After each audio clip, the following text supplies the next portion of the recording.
আজকে থেকে আমার নতুন পথ চলা শুরু। সুন্দরভাবে জীবনটাকে রাঙিয়ে তোলার জন্য এই দিনটাই আমার কাছে যথেষ্ট ছিল। তাই সাজুগুজু তো করতেই হবে।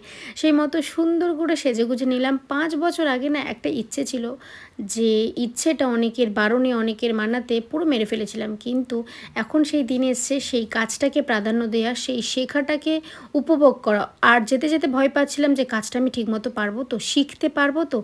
কিন্তু না, সেই ভয়টাকে আমার জয় করতে হবে তোমাদের সাপোর্টে, তোমাদের ভালোবাসা। আশা করি তোমরা আমাকে অনেক ভালোবাসা দেবে, তাই না?